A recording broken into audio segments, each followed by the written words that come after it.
So today we got a recurring guest that came already many time around. You can now present yourself. Hi, everybody. I'm mathblitz. Currently, I am I am not queued inside Global League, but in my last pass through, I reached a new high. I got up to about rank 4 on the fog ladder. So at this point, I am probably solidly good at the fog game. Um, I have a bit more work to do before I can challenge any of the fog gods like Inku, Arc, or Go, but steps. I'll get there. I will return to fog with a vengeance and push for the top. So that's very good to know, and I think you really increased since the last time because I think you were 1300 something last time, and now you're I was 1400. right at the border. I was right at the border. I was at like 1390 for a very long time. Actually, the last time we played, I was probably closer to 1370. I rejoined and I played a little bit of high funds and I played a little bit of standard, and then I got some good wins in fog, and yeah, I am now at 1430. Yeah, that's very interesting. Man, I'm glad you're back. Thank you for Thank you. coming back. It's always amazing having you. So what do you think about this map? So Stalingrad is one of the classic, like very, very good maps. It's a very open map, so there are a lot of things that you can try. There's a lot of options at all points of the game. Um, is everything okay? Yeah. Okay, I see you're just enabling that. Um, it's a very large, very high funding map that really encourages good large army tactics, which for most of your viewers is going to mean death balling, which means taking all of your units, putting them in one giant clump, and shoving them into the enemy. But this gets a little bit more complicated at higher levels. Some more things about the map. People sometimes think that there are strong sides and weak sides to the map. This little pipe seam that kind of goes up like this makes people think that this part is the weak side of the map, and the this bottom part is the strong side for Blue Moon. But in reality, the this is not true. Since your army is usually going to get past this pipe, uh, there's not really a truly weak side on the map. You can choose to push on your comm tower side or not on your comm tower side because vehicles from this base will reach both sides at the same time. Now, the pipe does have a little bit of effect.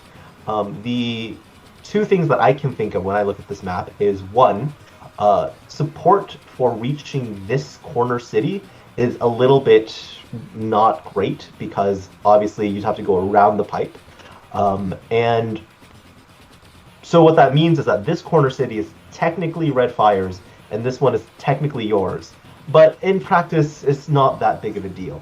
The bigger deal is that infantry from this middle base struggle to get to this area of the map. So most infantry that are going to come over into this comm tower side come from the weak base. What this means is that in your capture phase, the lines are a little bit different. Like you can only reach up to about this line of this city to this comm tower before it's possible to start to contest cities. And the same thing on the other side. But then once the cities are captured, once say these two contested cities are captured, you don't usually don't have any trouble like holding on to them. It's just a struggle to capture them initially because again, there's a lot of cities in the way and only one base of infantry that can realistically reach up here. So, other things that are important about this map are to recognize where the contested cities are. So the contested cities start up here inside the corner, and then it is these two cities. These two cities are actually very difficult for Blue Moon to deny. So these aren't really contested, but these two definitely are. The comm tower, kind of not really. There's some shenanigans that can happen, but in generally it's not hard to secure.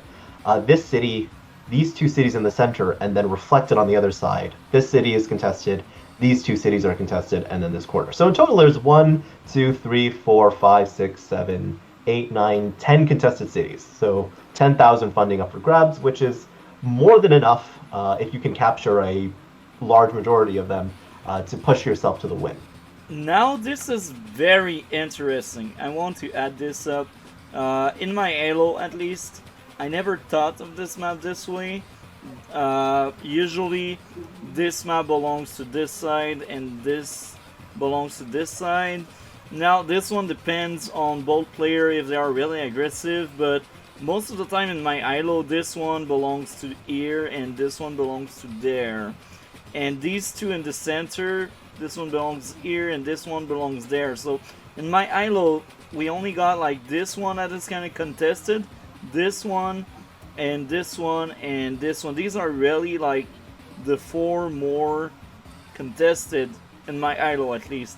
So this is very interesting to have like your perspective. This one, this one, this one, this one, this one. It's very interesting because in lower ILO it's not the case. It's very different. Yeah, so it's a mixture of where infantry can be at different points in the game, plus like tank reinforcement timings. This is just my experience, but in reality, there's just like a bunch of these cities, and which ones you can take and which ones you can't take, depends on how many resources you devote towards capturing them or denying them from your opponent, which we'll see during this game. Other things you should know is that there are many viable openings. There is a T-copter rush where you get the airport really fast. There are APC openings from every single one of the bases. There are recon openings at the start, which you employ. There are like B-copter rush strategies. There are ignoring recons. There's like spamming infantry for a while and building tanks. There's a lot of different ways to approach the opening for this map, and almost all of them are viable. They just have different benefits, and they have different like pros and cons basically. And we'll talk a little bit about that throughout this game. I can't cover every single opening type, but we'll talk about the openings that you and I each use and what their benefits and problems are. Yeah, and that's very interesting. You speak about transport, you speak about recon and battlecopter. In lower ILO, the battlecopter opening is rare. I barely see it.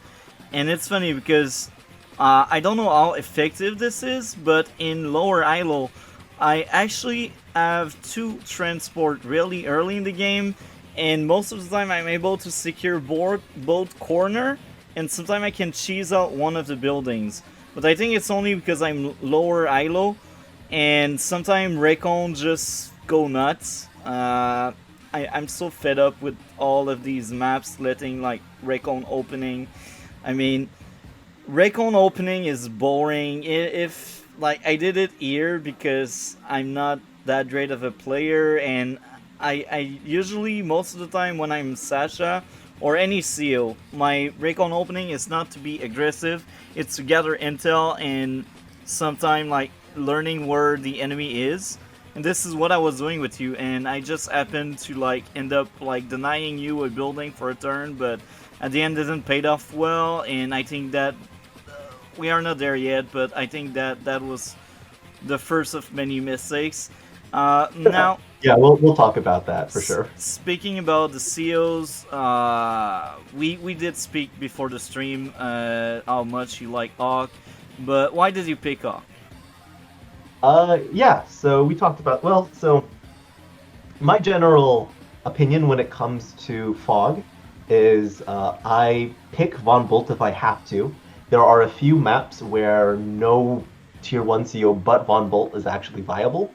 So if I have to pick Von Bolt, I do. I never pick Sturm. I hate playing Sturm. I hate playing against Sturm. I think he is a terrible CO design, and I absolutely despise him. I agree with you on that. I also feel like Sturm should not be part of Global League, because I know like Von Bolt and Javier Bolt really are hard counter for Sturm, and even hawke in bigger maps. Hawke is just broken because of his global damage, but Sturm day to day is just too good. It's too strong. It breaks the game, in my own opinion. So that's why I think he should be banned from Global League. He should always be considered zero, even if like some matchup are not that great for him, like Javier or Von Bolt. He doesn't belong in tier 1 for me at least. Like place him against Grit. Grit has no chance. Place him against Sasha. Sasha has maybe Sasha has a bit of chance if she's really really good with Sasha because her day to day is kind of good if you're good with her and good using her. But even there, Stern day to day is just a monster. It's just too good. That's why I feel like he shouldn't be part of Global League. But here again, this is a 900-ish speaking. So in theory, I am okay with Sturm. The problem with Sturm is that it's the mirror matchup. When you have a Sturm versus Oh Sturm, my. 80% attack against 120 defense leads to a very annoying, like long, stally game. That like I think Rhizosphere had a Sturm versus Sturm game on like Redemption World that lasted like 80 days. And it's because Sturm doesn't have like a lot like he's very slow. He doesn't have like a lot of breakthrough power. So any map where Sturm is good, like very good because of his infantry movement or recon shenanigans, makes it so that Sturm mirrors are a thing. And anytime there's a Sturm mirror, I think it's very bad for the game. So that It's is my toxic. issue with Sturm. This is It's why I refuse to toxic. play Sturm. Storm is toxic, Because bro. yeah, because fundamentally, like fights with Sturm against another CEO can be interesting, but Sturm against himself is just pain for everyone involved, and um, that's why I don't like the CEO design. Honestly, the CEO design would be okay if they flipped it. If you had like 120% attack but 80% defense, It that'd would actually be kind of interesting. be like probably like maybe tier 4 because defense is No, I don't think he'd essential. be tier 4. He has like Grimm's problem is that yes, he has like 80% defense, but his bigger issue, at least in standard, is that people can always just like edge him out, right? Because all of the tier 4 CEOs have movement boosting powers, so they can just put themselves right at the edge of his range and then slowly threaten powers, which is Grimm's big issue. Sturm doesn't have those issues. His vehicles and his vehicles and especially his recons have huge movement. And in Fog, his recons, the fact that he has so many recons, gives him more intelligence in fighting power. Yeah. I think he'd still be tier 1. It probably wouldn't make him stronger. It probably would make him weaker. Maybe I could see him side tier 2, but I think he'd still be pretty good. But more importantly, Grim is the really the the, uh, bad. the, the Sturm mirror wouldn't be bad. It wouldn't be horrible to watch. Yeah. Yeah. But Sturm with these stats, I don't see him being that high tier 2 or 1. I know it's good like breaking the map the way Sturm does, but defense is so important. If you got lower defense, your seal becomes really bad fast. Anyway, Yeah, that's true. you are You in know, charge. I, Anything I else to add? understand why like low defense is so bad, and I had like a very long discussion with Shu about this. But to be honest, I'm not convinced, right? Because defense is only a problem if you get hit first. And in Fog, that is not necessarily guaranteed. There's a lot of I am still convinced that like Grim has a place in Fog. I haven't worked out what it is yet, or how like what the map should look like, or how to play him. But I think that there's like a style or a way to play him so that he actually has ideas at least inside tier 4. But making that a reality is going to be it's going to take a while. Also, as a side note, it might be a good thing for you to add chapters to your videos. They tend to run on the long side anyways, and I'm sure your viewers might want to skip past a lot of this like beginning talk to get straight into the game match review. Oh, Yeah. but to answer your question, your original question, I pick Von Bolt if I have to. I pick Javier if he's viable, which he's not on this map because there's some pressure you can do on the comm towers, and then Yeah. I pick Hawk otherwise. Eventually, I'm going to start picking up Sasha, but I'm not quite ready to start playing her at least at my current level. I'm probably going to spend some time on an alt playing her before I'm confident that I can play her at a top tier level on my main. I think she is very interesting. That's why I picked her, and that's why I want to main her in tier 1 because I think she is the most interesting one. Uh, the only reason why she is not better or more used is because she's really hard to use. Like, her strength is money, her strength is building. The moment you're even in terms of building with your opponent is the moment you lose.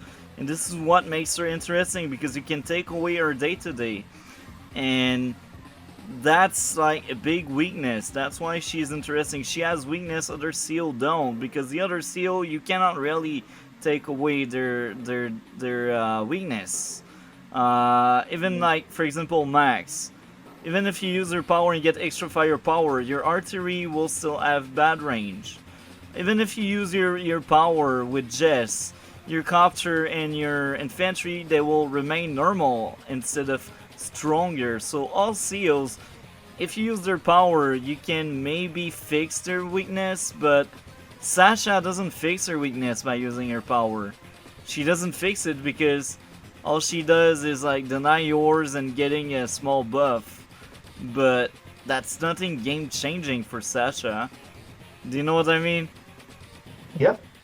So that's the interesting part of her, because she's harder to use, but she's really Yes, good. she is very difficult to use. I think we've talked about this in previous videos, but the way that I like to think about Sasha is that she is Von Bolt, that trades being able to use her power every turn, to have those stats every turn for 10% more funds. And I've done some more thinking since the last video that we've done, and I think there is maybe a better, a better way to describe her, which is that she is an initiative CO. She always gets things before the opponent, and you have to use that like 1 to 2 turns where she can have a certain unit, but your opponent cannot, to get advantages. And then again, to reference previous videos, you did a stream with Go7 where he talked a lot about utilizing Sasha's income advantage, and this comes in 2 forms. One is spamming up B-copters along with everything else that you normally make to get a unit count advantage and a like air advantage. And then the second way is doing a fast tech up to heavier tanks, both of which are things that Sasha can do earlier in the game than other COs can potentially do. When you do both of them this game, and we'll talk about it because it was good. But then there were additional issues, but they have nothing to do with your Sasha gameplay, Yeah. which is quite good, but more to do with general fog tactics. Yeah. So let's move on if you want, except if you would like to add something else to the very long intro, but a relevant one and interesting one, because it's always relevant. You always bring good points. I like your intros. You're like Can't-Buy in some ways. That's very flattering. I appreciate that. All right, so let's go ahead and jump into the game. Beginning moves are generally not particularly. There's not a lot that needs to be said. We go and we capture our base. We go and we capture the cities next to us, and this is. Oh no, it's the next turn. Oh yeah. So here's an important thing. I neglect this city for a few turns to push out. It's because I want to establish units over here earlier. To start like capturing these chains before I go and I back cap this city. It's just, you don't have to do this, but I sometimes in fog you want to like do back caps later, just because you need to establish presence outwards first. Okay, so here is the first major choice that you make. You make a turn. I think this is a turn 3 recon. Yeah. So on Stalingrad, your first vehicle matters a lot. And it matters a lot for that presence, right? We want to establish presence along the contested front. And your first vehicle choice matters a lot for what that presence looks like. When you make a recon, what you're saying is, I am going to punish greedy caps along this contested front, and that is what I am looking to do inside my early game. If you build an APC, what you're saying is I'm looking to capture like these areas faster, so that I can like establish presence farther. If you build a tank, what you're saying is I am expecting my opponent to make a recon and try to challenge me.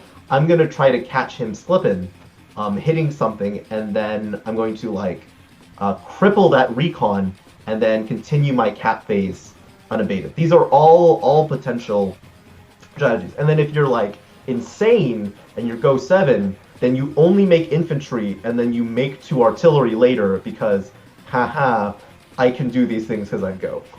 Yeah, I will say Which, two things. The first one, usually I don't open up Recon because I think this is one of the most boring opening ever. Sometimes I do because I feel like it, but I really don't like that opening. I think it's overused. Everyone likes it, and it's too popular. That's why it's boring. The more popular this is, the more boring this is. You know. And second, it's Stalingrad, and the main reason why I like Stalingrad so much is all the transport option, all the chain you can create just because you got a transport. So usually in this map, I go APC instead of Recon. I almost never use Recon opening. As I said, I don't like it because it's boring. And I also said it earlier. Now I'd like to have your take on it. Uh, is it overkill to have like one APC and one transport copter? Is it overkill? Is it too many oh transport? no, not at all. It's if you build a transport copter and APC as your first vehicles, you run into a little bit of trouble as far as like early vehicle skirmishes. And you can get punished pretty hard if I decide to go multiple recons in the opening. This is actually something that happened in a game where I was playing against Cookie Lamb, where he basically did that. He knew that like I would be looking to get some like transport shenanigans, so he just spammed out 3 recons, and punished me really hard for it. So it's not a problem. The only time it's a problem is if you do the same thing every game. If you do the same opening every game, people will select an opening that hard counters what you're doing.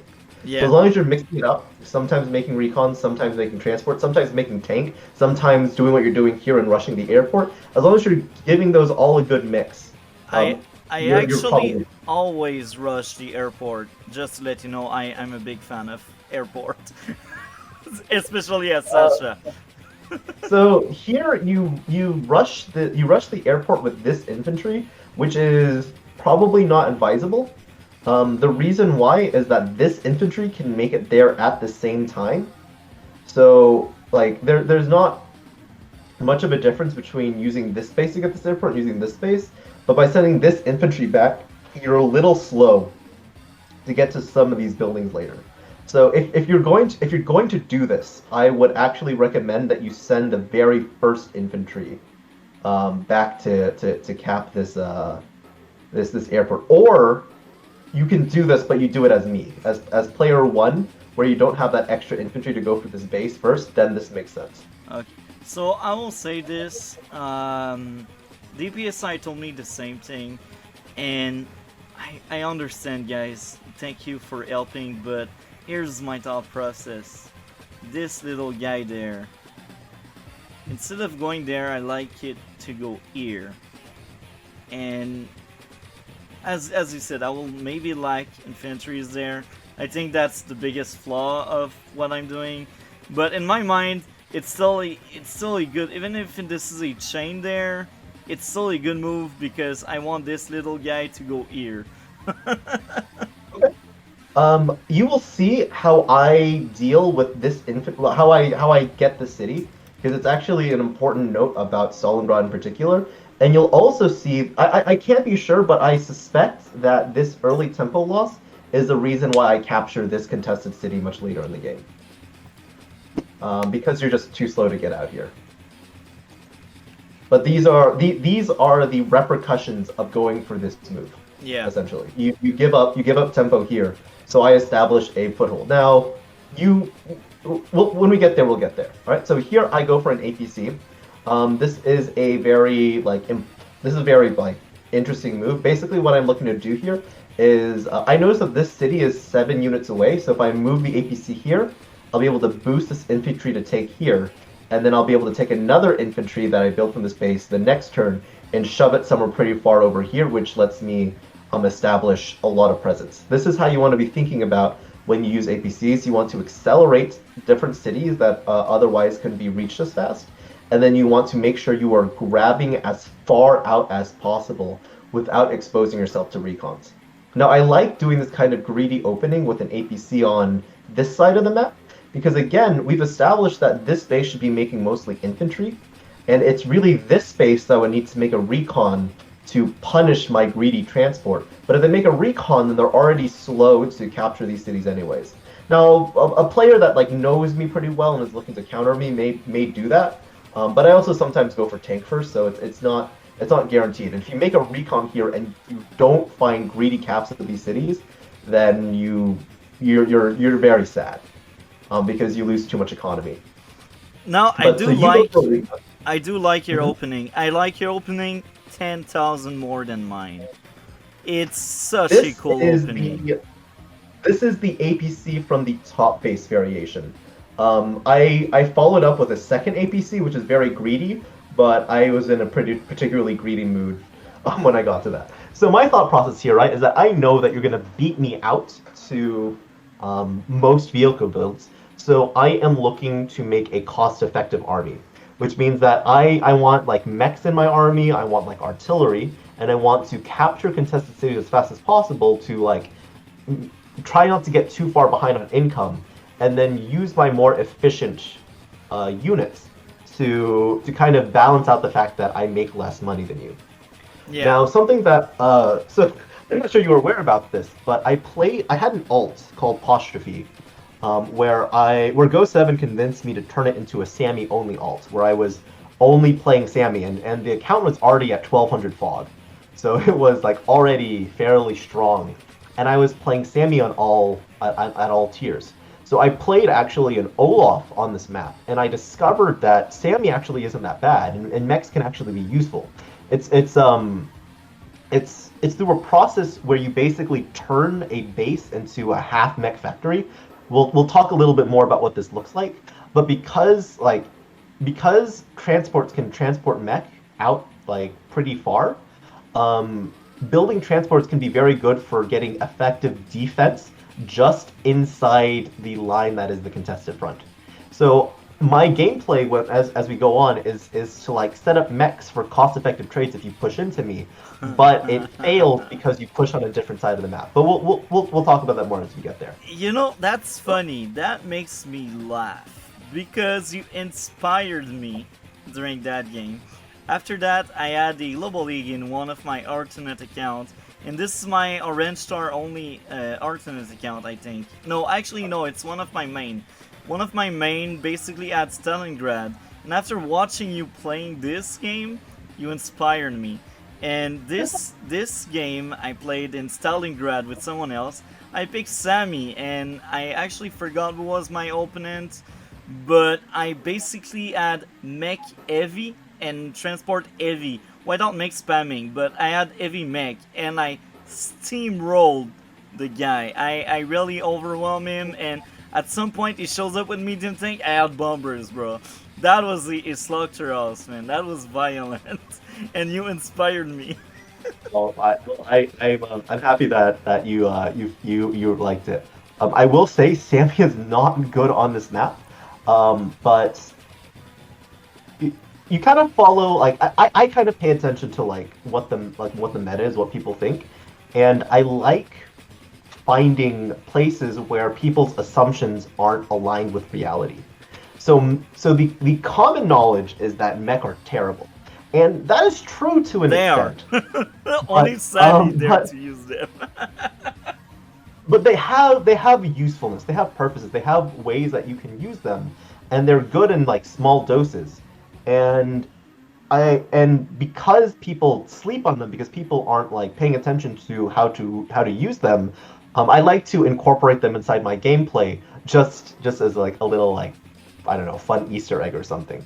I think you found this out the hard way inside your game with Advanced Warrior against Confe and Go, where Go really let the mech spam go crazy. Now Go takes it to like an almost disrespectful like level where he builds only mechs. This does have its weaknesses, but it can be hard for people to understand how to fight against it unless you've played that style, tried it for yourself, and then found out how it sucks for specifically attacking. Um, Anyways, yeah, so I wouldn't recommend building a ton of mech, but at the same time, the community's reluctance to use them is too far in the other direction. They still have uses, they still have a purpose, and they're still good. You just have to be a little bit more careful about how you use them. All right. Let's keep going. Again, the most important bits in this opening is that you have a recon that's coming out here. What this means is that for this to be a good opening, you need to hit something. And we'll talk about why hitting something's actually good when we get to when we get to that point where you have this choice and you don't take it. All right, and I built an APC, which means I am pushing out here, and that is what I should do. I should be rushing as many infantry out to the front as I can to try to secure these cities as early as possible, and maybe sneak a cheeky cap of this city or this city, which are the easiest for me to take. I will repeat myself. I think I already said it many times. When I do recon opening, it's not to be aggressive, it's to gather intel. And sometimes I can delay a building, but here's the thing. I have seen so many recon just dying because they were like, oh, I will harass infantry, and then boom, a tank shows up, and because chip damage, the tank one-shot the recon. And I got some kind of PTSD linked to that. As you push into higher MMRs, you need to be more clever about your intel gathering. And you need to, like, recons are useful for getting information, but there's other ways to get it too. This early inside the game, if you're just looking to gather intel, a day 4 recon would do that just as well as a day 3 recon. The only reason to build a recon that early is to try to disrupt my capture phase. So, let's go into some specifics. First off, the movement of this recon onto the city is actually a mistake. And the reason why is that seeing this area of the map does you absolutely no good. There's almost never going to be anything here. Maybe I've diverted an infantry to capture something, but it doesn't give you a lot of information, right? If I've made APCs, they're going to be rushing for the corners of the map, which means that if you build a recon from here, this recon should actually be somewhere down here, checking to see if I have a APC, like shoving infantry down for these cities. So where this recon should have gone, honestly, even before this turn, hold on. This recon should have gone 1, 2, 3, 4, 5, 6. This recon should have been here, inside this plane. That's actually maybe a little bit too far. Maybe this plane makes more sense. Just so you have a bit more choice about where you put the recon. But it should be in this plane, and then I would say you might actually want to put it on this city the turn after that, because that would actually give you a lot of information. It would let you know if I built an APC to come out this way, and like where roughly my infantry are. That's very good to know, and I learned something through what you said. Recon Day 3, aggressive. Recon Day 4, intel. I will keep that in mind. That's actually amazing. I like the idea. Okay. Here is going to be another part where you make a mistake. Or no, not a mistake, but another reason why this recon is bad here, but it would have been better if it was down here. Okay, so let's take a look at where this comm tower is from my base. If I build a tank, 1, 2, 3, 4, 5, 6, 1, 2, 3, 4, 5, 6. I am barely out of range to cover this infantry. Now, it is possible that I built a tank, and knowing about these vision ranges, I have hit it inside this forest, right? Which means that this infantry could be covered, but you can't see it. But what we want to do now is we want to look at how much damage this recon receives if it is hit on if you were to attack this infantry, how much damage it would take from the road or the plane. So if you attack the infantry, The plane I survive with maybe 1 HP, the road I die. Yeah, that's essentially it. And so you want to be able to attack from this plane so that if I retaliate with it, if I have a tank hidden somewhere and I retaliate and hit it with the tank, your recon survives with 1 HP. Potentially dying if I hit it with my infantry, but really I'd probably want to finish capturing this comm tower. Now, why is it important to hit this infantry? One, you first off, it is possible that I have a tank covering this. I think if I like base skip, if I like went for a different capture order and I didn't build this APC, I would have enough money to have a tank hiding in this force. That is possible. But if I were to have a tank in here and you hit this infantry from the flank and then the recon got hit, you would get amazing information. You would know that the very first vehicle I ever bought was a tank from this base, which means that there's not an APC over here and I can't be rushing this, and there's not an APC down here and I can't be rushing that. You get all of that information from a single hit with, and you get to damage my infantry and slow down this comm tower cap. And you get all of that from this recon. There is absolutely no reason why you shouldn't hit this infantry. And I actually thought about that, and I was thinking of like changing around my opening. But you should absolutely go for this. If you build a recon, you have to hit from here.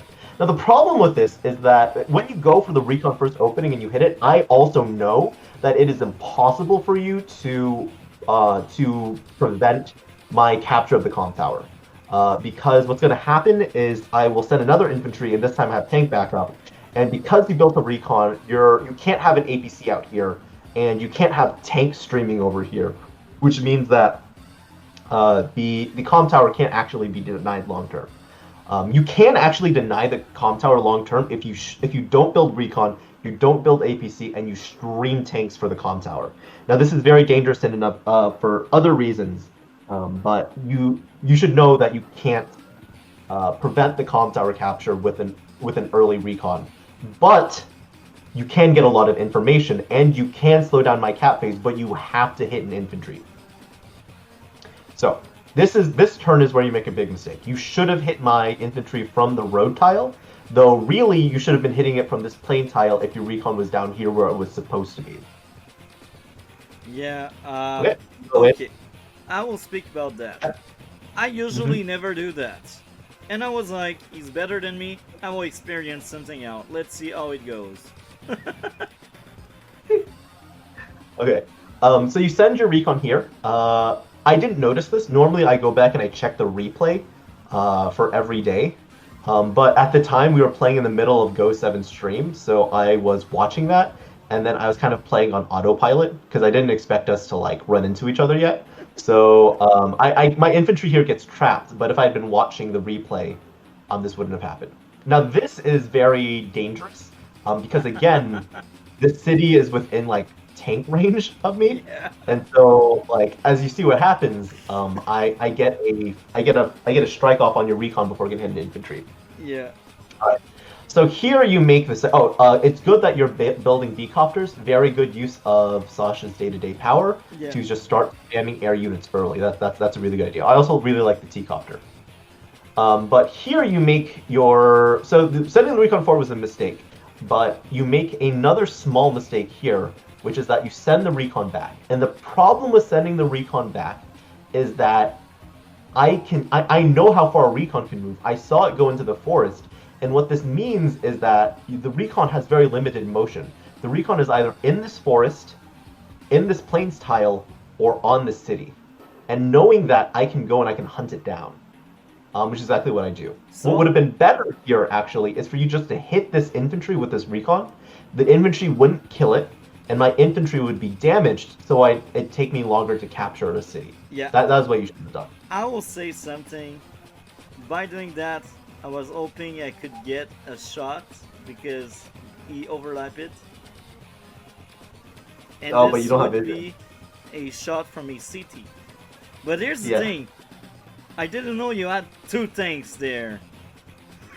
So I'm like, okay, that's bad. The moment I realized you had two tanks there is the moment I realized I lost that recon. Because at first I thought that was like your only tank and your other unit. I don't know what you had, but I was like, maybe he has an artillery, maybe he has more recon, maybe he has something else. Like, I was really hoping you only had that tank, but I was wrong. There was a second tank I wasn't seeing at that point. So even if there had been only one tank, if I can kill that recon, you actually don't have any units here that can get vision of the tank afterwards. Like this recon 1, 2, 3, 4, 5, 6, 7, 8. It doesn't get anywhere near close to give you vision of my tank to be able to hit it with a tank from the city. So like none of that really applies. You definitely overextend here, and I know you've overextended. I know it's safe for me to kill this. Now I want to bring up one more thing. Here you see me go for the greedy second APC. And the reason why I go for this is that I can send this infantry into the APC, drop it off on this silo tile, and then it is in one turn to get to this city uncaptured. And I've actually left this city uncaptured for a very long time just to get this boost. Now, if you actually go and you start mapping out my capture phase, you'll notice that I never actually lose out on income because of this. And the reason why is that this early APC has been used to shovel infantry forward. So instead of coming here in 2 turns, it went to like here or here in 2 turns. And then like the very first infantries that I sent forward like came to this city. So like I've been very careful with my capture phase to never let the fact that I didn't capture this hurt me. And then I am now using another boost. Now this APC and these recon builds are very dangerous because now I'm kind of dangerously low on the like very aggressive vehicles. So early fights can be bad for me, which I should have been thinking of, but we'll talk about it. I like getting recons at this stage because this is the part where like I start needing information, and you generally need information on both fronts. But there's an argument that what I should have done this turn, it was build maybe like an anti-air, and then I could go with the APC if I really wanted to. Okay, so I got and I capture things, and this is where we talk about turning a base into a half mech factory. So my intention here is that I am prepared for you to be like accumulating units here and shoving them into my comm tower trying to capture it. And the way that I'm going to fight this off is I'm going to send this artillery down to kind of like be indirect support and help with this area. And then I'm going to send a mech into here and bring it down to this area and drop it off. And so I'm going to keep going back and forth dropping off mechs, and then it is very difficult for your vehicles to attack into that because I have so many mech and it's really cost-effective trades. Now you end up not having vehicles in this area. The con of this strategy is that I am basically foregoing the ability to have effect here. If you had like rushed this, city any earlier with like a transport, you would have gotten it completely uncontested because the strategy that I'm going for doesn't give me pressure onto this corner. Okay. Yeah. So I go for like the city. And here, I'm not sure I would have gone for this tank hit. The reason why is that this recon, if you check the replay, you would have seen that this recon saw both of these tanks here. Yeah. And I can get a 2 HKO on this tank with my 2 tanks because I could see it. Really better would have been to leave the tank in the rear, and then after it captures, kill the infantry and pop your own infantry on top of it to like recapture it. That's actually a good idea. Yeah. But you do it the opposite, and I managed to kill your tank. And here is where like the thing that I did earlier kind of hurts me. If I had built my anti-air sooner, this anti-air would be here in time to hit the B-copter as it comes in to take a strike. But I took a turn to make a recon APC recon build instead, so now I am a turn too late to reinforce. Now, the flip side of this is that I kind of suspected that you might rush this city. So what the recon let me do was gain vision last turn. Like if you had been like capturing the city this turn, the recon gave me like vision in time to interrupt the capture. But it ended up being that because you sent your initial infantry back here first, your infantry are like just getting to here, and my infantry are actually roughly in the same place. But you're a little slow to get up here, which means that I have time to grab this city. That's funny And because like, when you did that with the infantry on the upper road here, I was actually surprised because I didn't realize it was a contested city in higher ILO because in my ILO it's never really contested that building, and I was actually surprised. I was really surprised.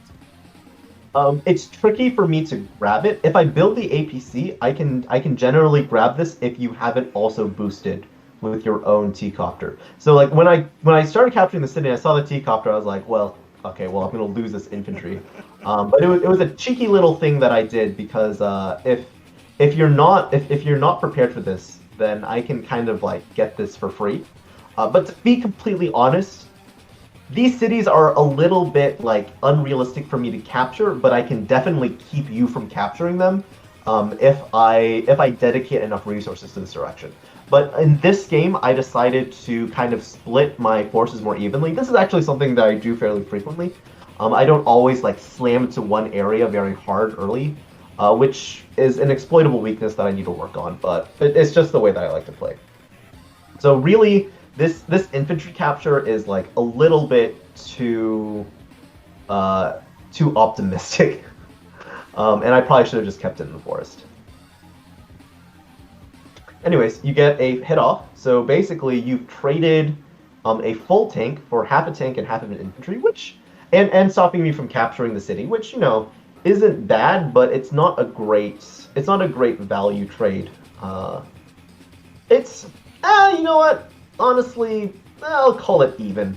It wasn't terrible. The unit count It was sucks. But terrible. No, it was no, no, terrible. it Let's wasn't say that the bad. truth. It was terrible. I No, it really wasn't that terrible. It was. I'll say it's a net neutral move. It is a option you could have taken. Though to be fair, if I had an anti-air here, I would have killed your copter. Though you still have an infantry advantage. I'm fine with it. I don't think it was. I don't think it was actually that bad. What is After bad? seeing your infantry on top there, I knew you had a transport. And after seeing two tanks, I was like, there's no way the anti-air is nearby. So you have free shots. I actually thought you had no So that's anti-air not so far. And I that's not was wrong. actually true. If you like, we talked about this before, but the vehicles that mean the anti-air can't be here are vehicles that you can't see. So it's this recon, this APC, and this recon, which is the reason why this anti-air is here instead of here. But in reality, I could have had an anti-air here. I just wouldn't have recons. But I went for the recons. But even so, that's like one of those things where if you like map out my opening, that could be information. If the anti-air comes here and hits the B copter, well, you already have tank backup, so it's not the worst thing in the world, and it gives you a lot of information about what I can have elsewhere. Now, the bigger problem that I see is that you have all of these infantry that are completely unsupported, and this is a really really bad thing. It's good to have a strong side, and it's okay to have mostly infantry defending your weak side, but they can't be alone. You need to have at least a little bit of support so they can maneuver and they can do a lot more with support than they can without it. And so the first important unit to have is a recon, because infantry don't have great vision without mountains, and recons give you the intel to see how to position your infantry to get off good engagements. So you should always have a recon with your weak infantry. The next thing that I really like to have with my infantry is an artillery, because an artillery can let you take attacks and then protect those infantry from tank counter hits or anti-air counter hits or recon counter hits. And then finally, the next thing that you should add to this army is a B-copter. The B-copter is really good for hitting tanks, and most importantly, it's flexible, it can front shift away, and it fights enemy B-copters. So this is generally the order of units that I would send with my weak side, depending on how strong I want my weak side. But you never want to have nothing, because when your infantry have nothing, they're just going to die. So that's the bigger issue I have with your current gameplay right now. Your attack here and all your choices here are mostly fine. I would have, again, not sent an infantry back here so that you have more pressure up here, but ultimately I don't have too much negative to say about the gameplay. The recon loss was kind of unfortunate, but it's not the biggest deal. Okay, So you push forward, you kill my infantry. That's good. This turn I get a little greedy. I try to start blunting your. I still haven't realized that you have made this your strong side. So I go for some greedy hits, and I just kind of I continue to prepare my defense here because I'm still getting ready for it. That's funny because at that point, I was like, oh, maybe I have a chance. Maybe, even if I knew and it was a bad loss, the tank and the Raycon, I was like, it's not irredeemable, and I think I can maybe come back in the race and come stronger, you know? At that point, I was like, okay, we'll see how it goes. So this point, this is probably bad of me. Okay, so what was bad here was that I should not have gone. I should not have gone for this infantry hit. I should have been trying to get more information. So you do a really good job of keeping your tanks out of vision from this force, which is where I would want my recon. So yeah, I go for a lot of greedy captures here. There's an argument about how safe this is in general, but I do it. And then I continue to prepare for this fight over here. My recon gives me a lot of information about where your infantry are. And I think the most important thing is that when your decopter comes and hits my tank, I realize that, oh right, we had this discussion about how to use Sasha. He's obviously going for the B-copter rush route. So I take the time to build 2 air counters here, knowing that you're probably spamming B-copters right now. Okay. Again, I still think that I am.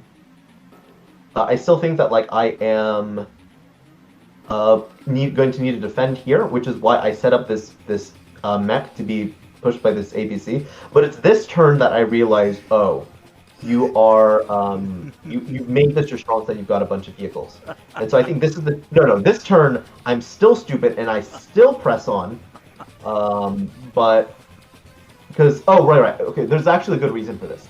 So I kill your recon because the vision is really important. I am willing to actually take a decent amount of losses to make sure this recon dies because I have a lot. I'm pretty close to my base and I know I'll be able to fight this off.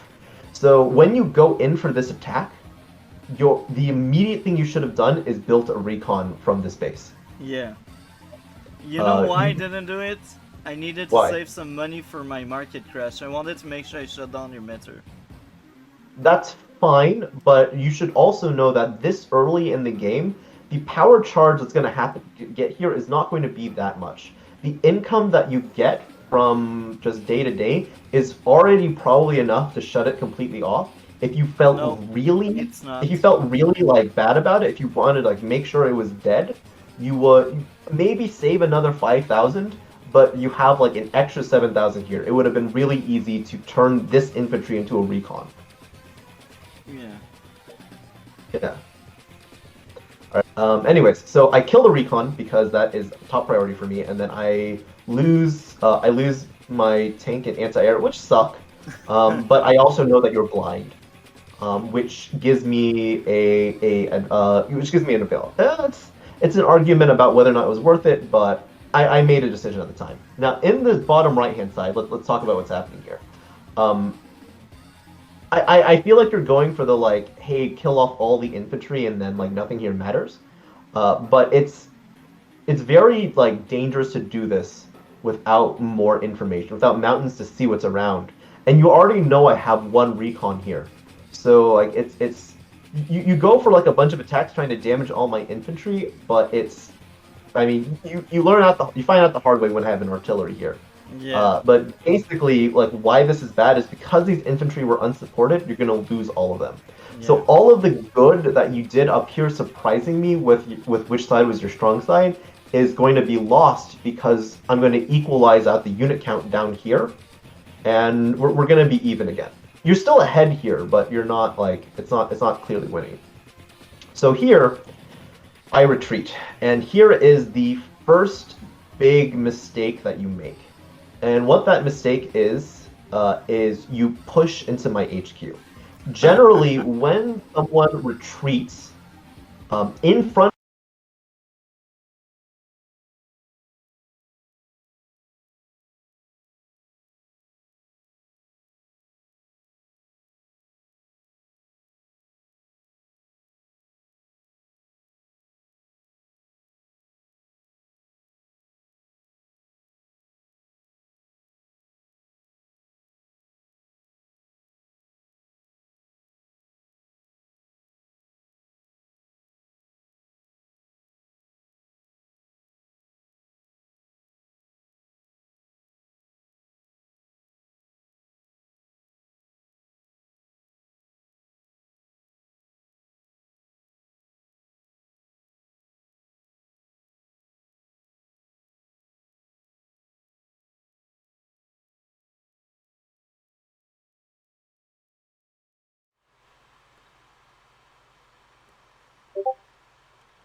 I will repeat myself. I can stream 11 hours of Splinter Cell, but for some reason, I stream an hour of Advance Wars and boom, crash.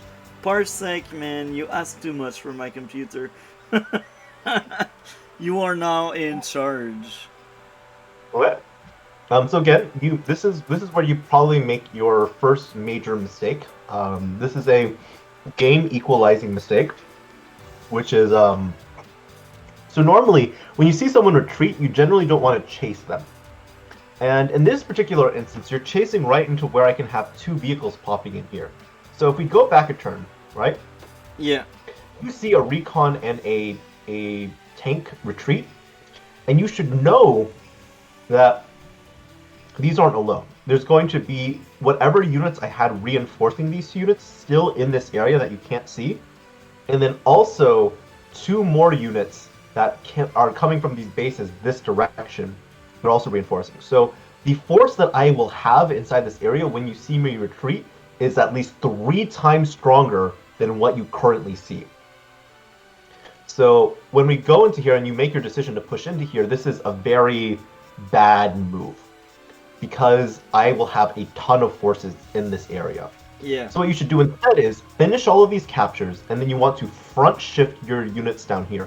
You are losing this fight down here really hard because you didn't have support. And you've already won the contested cities on this area of the map, which are these 3. Yeah. Now you can fight for this city, but it's just one city, and there's a lot more things to capture down here.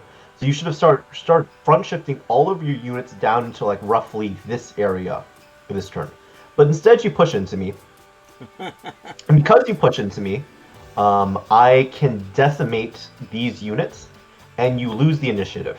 You lose a lot of army value, and what this is going to mean is that you are now on the back foot. I'm now going to be able to pressure you, and that ability to have the pressure yourself was the best thing that Sasha...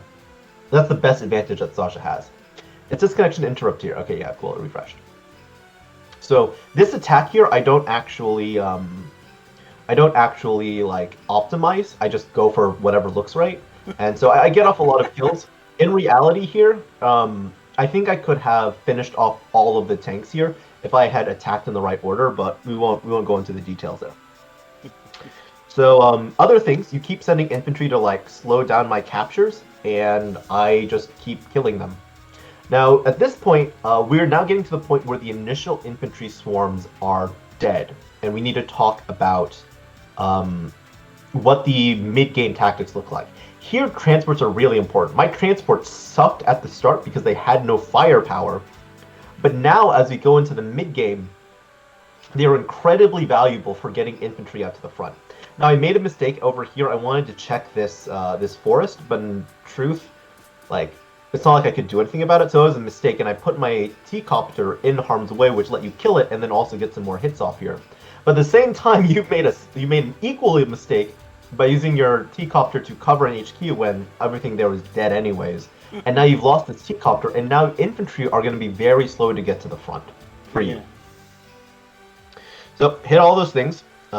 You do a little. You try to save your tank, and you kill some things, which are fine.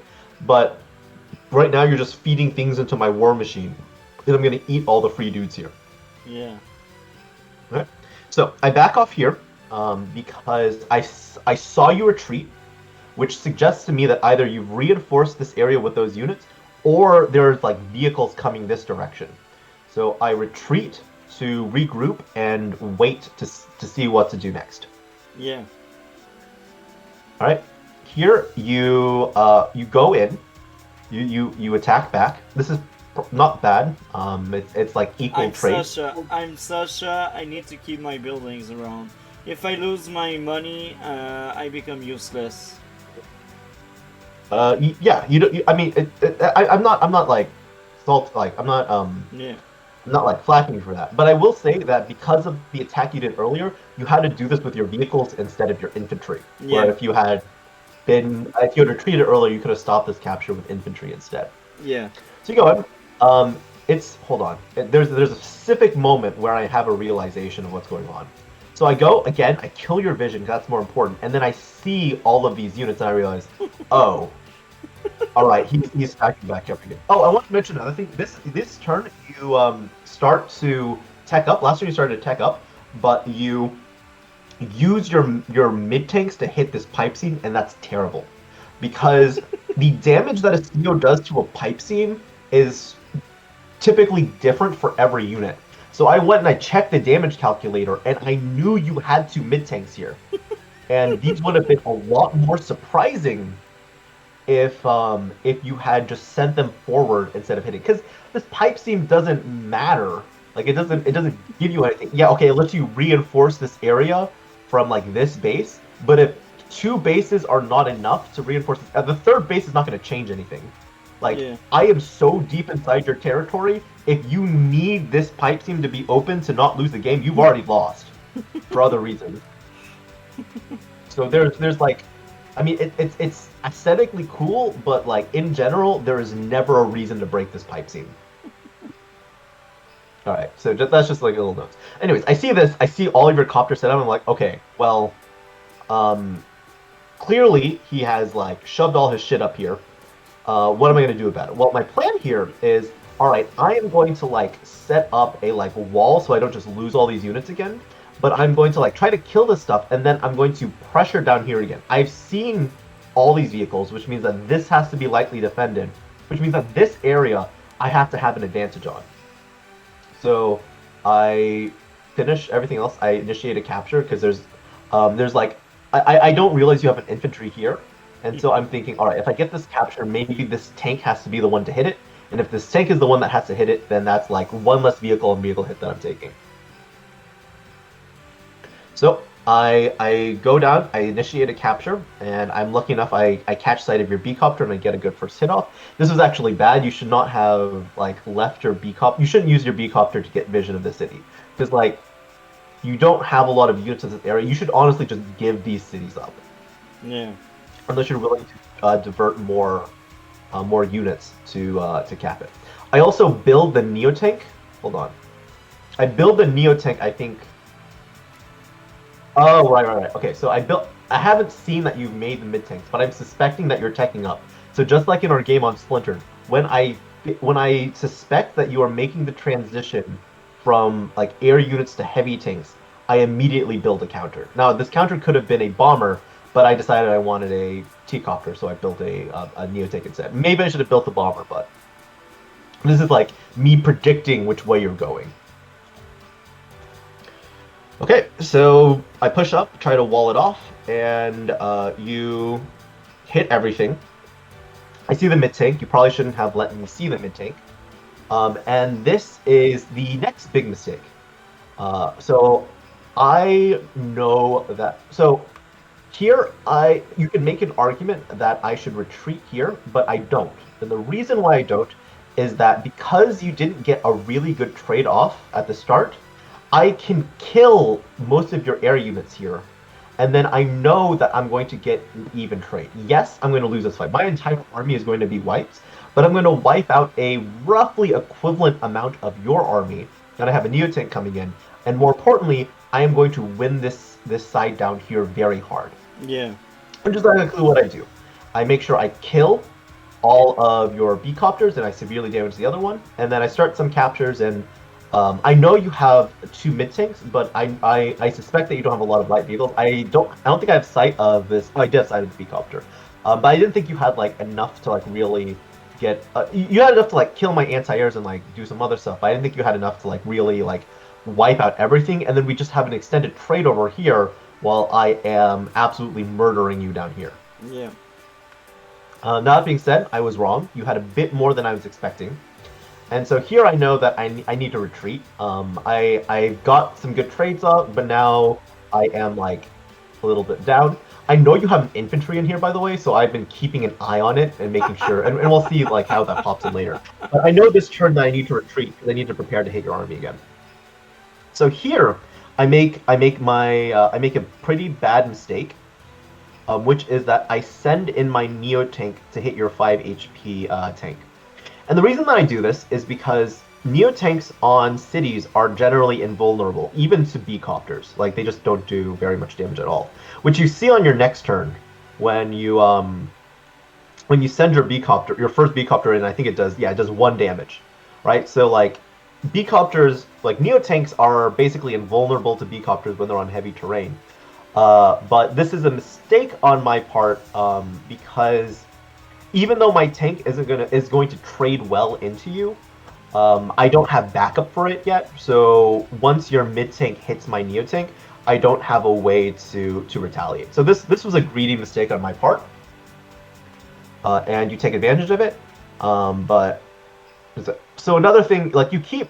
Oh, I haven't covered everything, but there's a lot of times where you like went in for infantry hits down here, to like looking at like the bottom right side. Just in general, you keep sending in units trying to hit like high priority targets, but because you don't have backup for this, all of this is overextending. So every time you do this, I'm getting more unit advantage. So any losses I'm taking up here, I'm gaining down here. And now the thing that you've been fighting this whole time, the reason you've been spamming copters for that unit count, is now like out of your favor. At this point, I am actually probably winning the game, even though you still have the ability to stop my powers, and even though you still have like the funding advantage. At this point, I am winning. Yeah. And it's all because of the heavy losses you're taking down here. Yeah. This is the concept on many of these larger maps that Confi talks about, which is called the weak side push, which is basically when the players decide that the same side of the map is going to be their strong side and they smash into each other, those attacks will often cancel each other out. After all, 1 tank difference in the strong side is not going to make as huge difference as 1 tank on the weak side. So the weak side push is where you have a slightly weaker army than your opponent on your strong side, but then you have an uncontested vehicle on your weak side, and then you just absolutely steamroll your opponent down there. So we are going roughly even. I've made some mistakes, so you're actually like winning a little bit on this top side. But ultimately, I know that I can hold you, and I can prevent any further progress being made here. But I also know that I am winning down here, and that I will win this game unless you deal with this. Which is part of the reason why I push forward, because I want you to engage me here. Now I understand more why I'm so bad in this map. I just cannot hold on. Like, I do some good stuff, but I just cannot keep up in longer game because the map is too big and there's too many ways you can manage your army, and I think I'm kind of bad at managing my army. Yeah, you just kind of yeet things in, which is, it's what happens at your elo. But like at higher levels, you have to think about this a little bit more closely. So here, I recognize that I made a mistake and I overextended my Neotank, and I set up a classic mathblitz trap here, which is, I've been noticing that you've gotten better about positioning your units to like get vision, and so I actually position all of my units up here in the center. First off, with my recon, I see that you've been sending your vehicles down here, so I know that you're front shifting down. So first off, I know I want to front shift my tanks down. The next thing I know is that you probably have a suspicion about where my Neotank is, and you're going to be looking to kill it.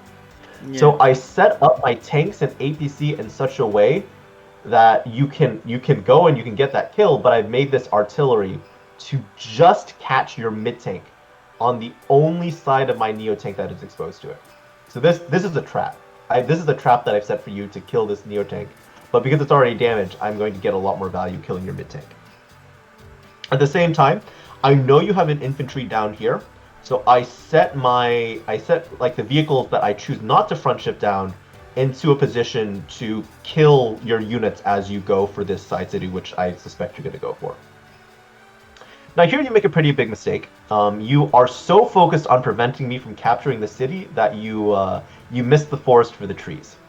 So you go and you take all of these vehicle on infantry hits, completely ignoring my vehicles, which means that in this following turn, I'm going to get first hits off on all your vehicles, and then the fact that like I didn't capture a city doesn't matter that much because like whatever future income is dwarfed by the actual army value you're about to lose in this turn. Yeah. Also, at this point, you have like caps. At this point you have I didn't calculate this, by the way. I didn't calculate whether or not you could get your power. I just assumed you'd be able to. but you end up not being able to get it because at this point you have like used a market crash 5 times and it now just costs a little bit too much. And Um, the other thing you at know, you that would have been point, able to use it actually if you had taken vehicle hits, if you had yeah. like attacked my vehicles instead of my infantry. The other thing But here is I Mhm. knew I lost at that point. I knew I lost for like at least 5 turns at that point, but I still keep going for content's sake. That's fair. But yeah, so you go in, and at this point, this is th- I mean, I would say like this is a turn where like I would say like here comes the bad news, but really the bad news turn, really the place where you started losing was When I here. attacked at your HQ, This yeah. okay, so you there's a difference. Like, hold on, let's go.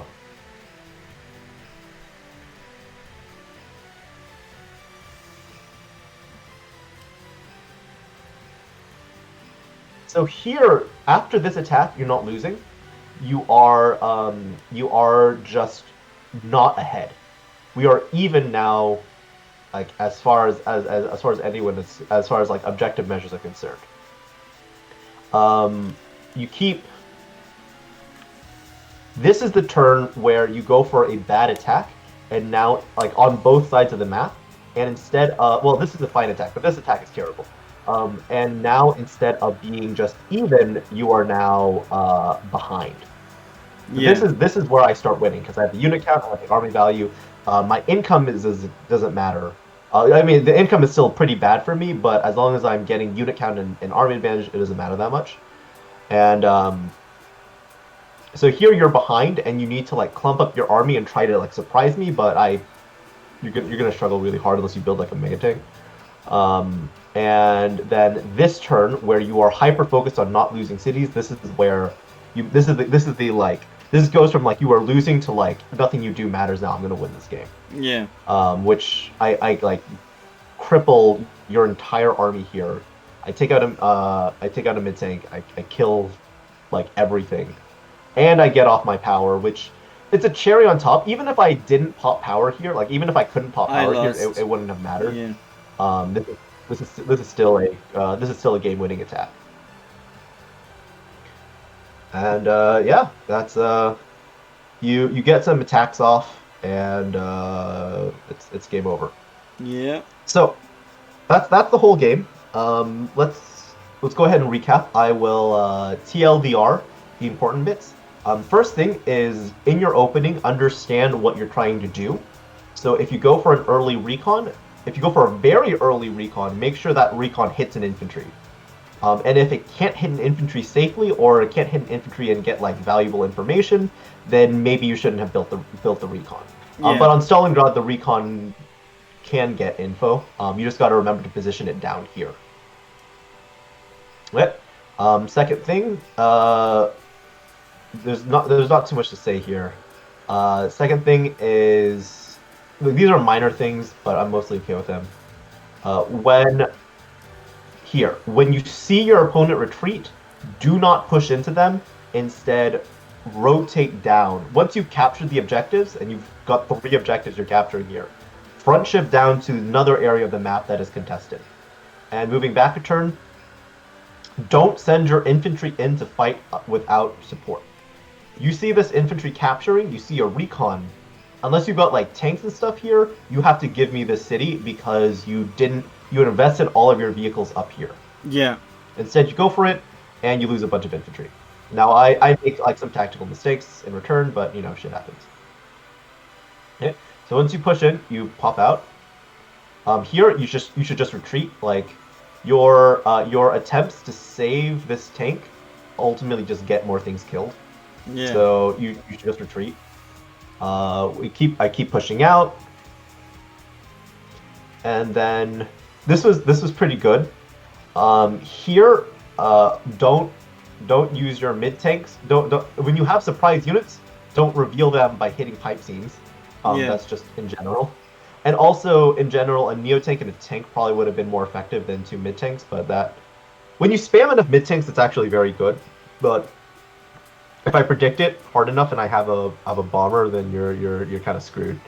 Yeah. Um, this attack, this attack is like it's what loses you the game, but it's really what the problem here is you didn't have a recon to see my formation, so you just attack without looking, Yeah. without really knowing, and because you can't see it, but it's not entirely true. You saw how I killed your anti-air, so honestly, you should have had enough information to know that like I had like walled up pretty well for here, and you weren't gonna get through. But really, the bigger issue is that you didn't build a recon earlier Yeah. to replace the ones that died, and so I get off a pretty good. It's not a great attack, but it's a front neutralizing attack, which is the important part, and I continue to make progress on the other front. And then finally, I make a slight mistake, but we get into the part where the game dynamic now shifts inside Hawke's domain, where like Sasha has the early game, but you've made some mistakes that have lost the initiative, and now I'm starting to get to a power that you can't stop, and you make a fatal mistake in being too concerned with city captures and not concerned enough with army value, Yeah. and I get off a game-ending attack. So yeah, make That. sure that you support your weak side. Make sure that you front shift instead of over pushing into your enemy's side, Yeah. and make sure that be okay with giving up cities in order to protect your army's integrity. Yeah. That was great experience. I think now my future game in this map will clearly be better because I fought you, and now you're knight number 4. So that's actually good Not to know. anymore.